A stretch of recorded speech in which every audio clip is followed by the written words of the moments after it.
Deja vu.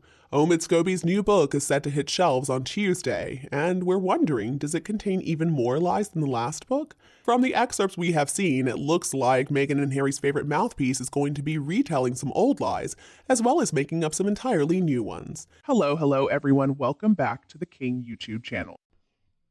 Thanks to the French magazine Paris Match, we've now got some new excerpts from Scooby-Doo's upcoming book Endgame. And I gotta tell you guys, none of it's really surprising coming from him. We knew it was going to be a big load of BS. But what these excerpts really show is just how much Meghan and Harry refuse to move on. They continue to be stuck in the past. They continue to be so fixated on these past grievances. Even the issue of some unnamed royal saying something about an unborn Archie's skin color is brought up again. You know the claim I'm talking about back in the Oprah Winfrey interview. Meghan claimed that some mysterious, anonymous royal made a comment about Archie's skin color before he was born, wondering how dark he was going to turn out to be. The intention behind that statement was absolutely clear. Meghan Markle wanted to incite a race row, and she got her way. Initially, people were shocked that a member of their own family would accuse the royal family of being racist. Even William broke his silence and broke the family's rule of never complain, never explain to clarify we are very much not a racist family. Now, eventually, as we got to know Meghan and Harry a little better, of course, we began to doubt these claims. And then Harry himself said in this year, in 2023, that the family, in fact, was not racist, that they never said that the media just twisted their words. I do remember back when the docuseries came out and then when Harry's book Spare was published, we thought maybe they were finally going to reveal who was this royal who made this racist comment about Archie. Well, they still didn't tell us anything, and then because of that and because of Harry's comment that he made about the family not being racist, we assumed the whole story was made up.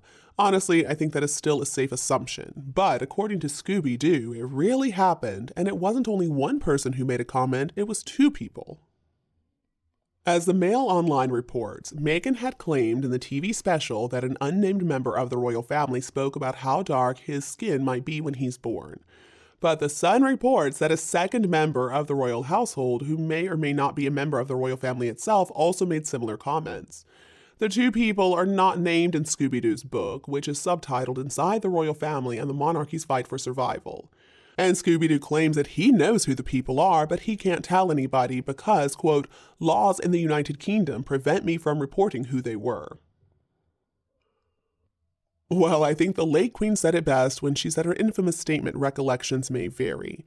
Look, I understand Meghan and Harry, as compulsive liars, do have difficulty keeping track of what they've said.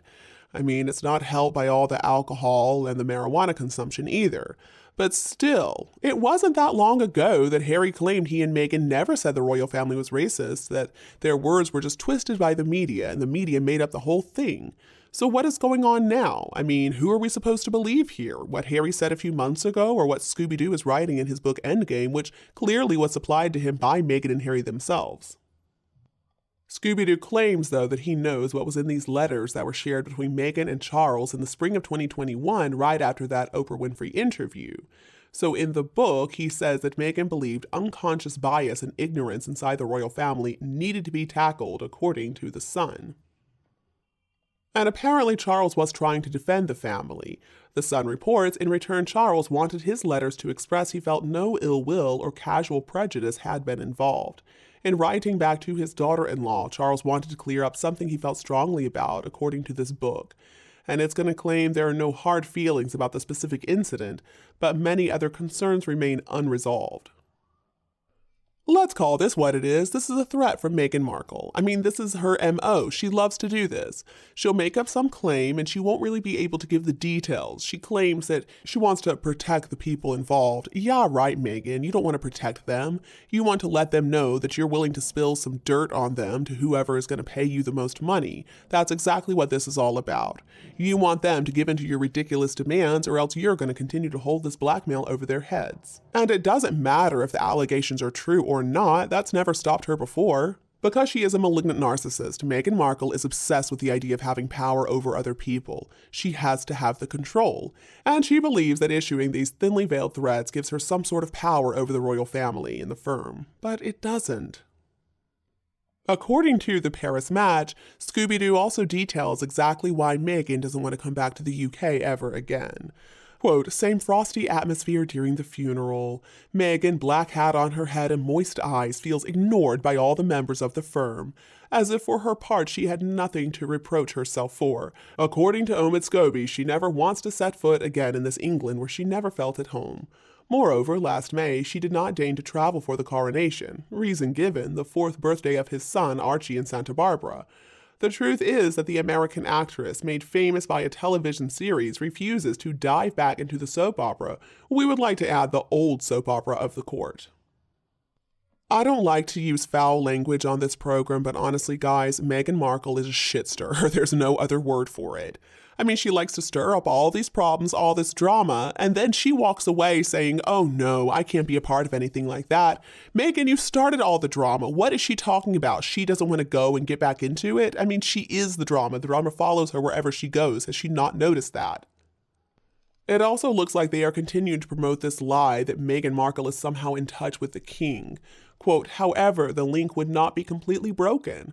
The Sussexes keep Charles III up to date with their family life by sending him photos of the children. Thus, on November 14th, Harry called his father to wish him a happy 75th birthday. A warm conversation, some English journalists believe, perhaps even, according to the most optimistic, a first step towards reconciliation. The cognitive dissonance here is absolutely astounding. I mean, this is insane.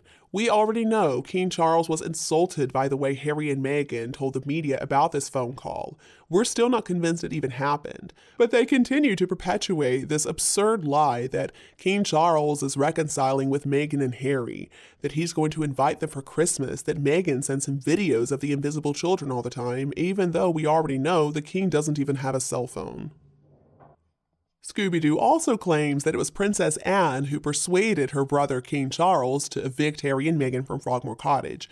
Now, this is a bit that I absolutely do believe, and bravo, Anne. Anne is not going to suffer fools gladly, and I'm glad that she convinced Charles to do something, especially after Spare was published. So according to Scooby-Doo, only Prince Edward, third and last son of Elizabeth II, would have been worried about his nephew's moods. At the forefront of the supporters of firmness, Princess Anne, who is said to have persuaded Charles to withdraw the usufruct of Frogmore Cottage from the Sussexes. It was into this property inside the Windsor estate that the Sussexes had moved after the birth of their son.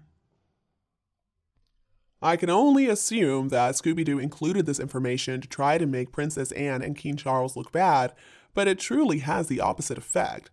The decision to kick Meghan and Harry out of Frogmore after all of those claims Harry made about the family doesn't make them look unsympathetic or cruel. It makes them look like they know how to handle a couple of traitors.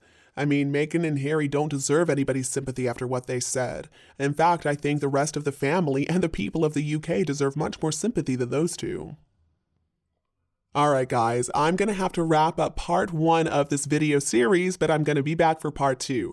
Of course, all of this is translated from French, so some of it may not be necessarily accurate, but we are getting the gist of what Scooby-Doo is claiming in this book, and it is becoming even more clear that all of this stuff came directly from Meghan and Harry themselves. It's going to be very interesting to see what happens next week when the book is finally published.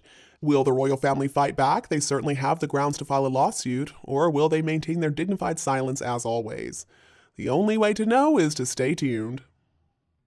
And you, what do you think of the new teasers released from Scooby-Doo's book Endgame? Please let me know your opinion below in the comments section. If you enjoyed this video today, don't hesitate to like and share with anybody else who would appreciate it too. And don't be afraid to click the subscribe button to get more updates in the future. Thank you so much for tuning in, have a lovely weekend, and we'll be back to see you all tomorrow.